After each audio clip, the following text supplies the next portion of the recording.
And I think that's probably the biggest thing. With a Hyrox, the second one then is probably suffering. Like, you have to have an ability to suffer. If you're not willing to suffer, it's about suffering, it's about lactic, juggling lactic for 60 minutes. And that comes back to being able to pace your effort. Because if you go crazy on the sleds, which 90% of people will do, and that comes down to ego. It's always the men. It's the women more stick to a plan. But if you and me are pushing side by side, there's always kind of the glance to the side, and you're like, well, I'm bigger than he is. I'll push it faster than he'll push it, and then we both come off the sled totally wrecked. And the guy who paced himself a couple of lanes down runs past us. So it's definitely about pacing, and knowing your own limitations is a big thing. Like, and when I said runners coming into it is a bit easier, compromise running is very different than normal running. And there'll probably be, we'd always say to people that, say we did 8 by a kilometer off a minute's rest, if you add 20 seconds onto that pace, so if you're doing 3:20 for all those kilometers off a minute's rest, you'll probably run your Hyrox race pace to be like 3:40, 3:45. It'll be like 25 seconds more than that 1 kilometer pace.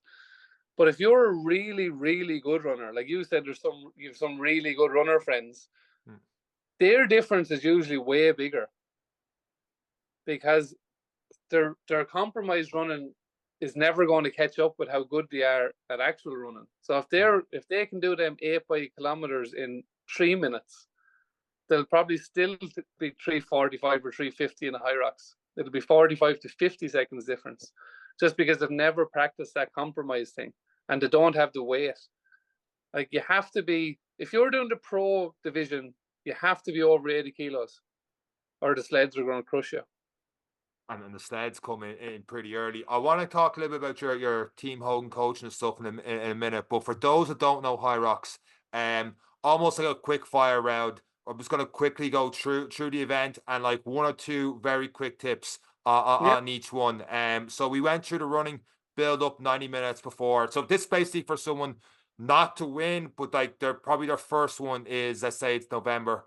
Dublin first one, and it's the type that wants to do Hyrox every weekend, and it's like, no, you need to pick your spots and stuff like that. So 1,000-meter ski, you've done your first 1 kilometer, you're on a 1,000-meter ski, half a letter up to 10 in a dampener, big mistake, or try and get off it quicker, or what way would you go?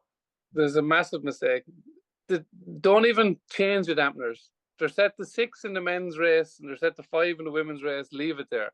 Too much muscular fatigue if you ramp that up any higher.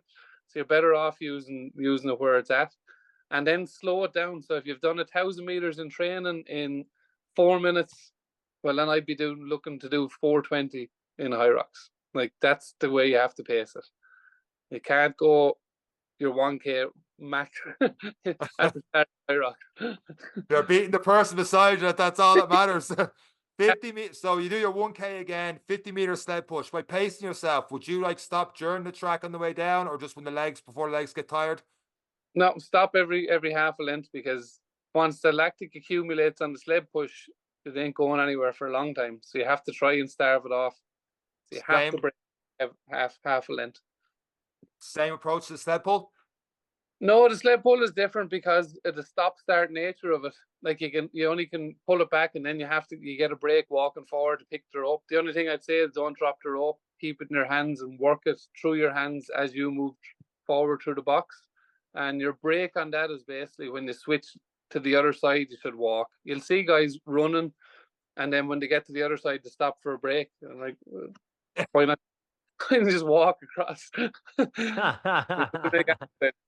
It's experience when you say like that, but I just looking back at it from last year, because I've seen people different divisions. The amount of people that would run across that and then hands in the hips and by the thighs, I'm like, yeah, it actually makes perfect sense the way you say it now. Just they're in that race mentality, I suppose, without actually thinking logically. So after that, you've got your 1K run, burpee broad jumps for 80 meters.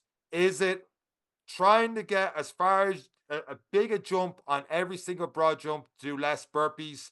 Is it half in that, or is it just you got to grind this one out?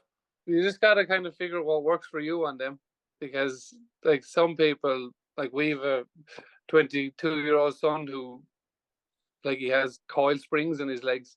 He takes a few jumps and he's able to eat the meters up. I obviously can't do that, so it suits me better to do more reps. Suits him better to do less reps and jump further. So you got to kind of just figure what's best for you.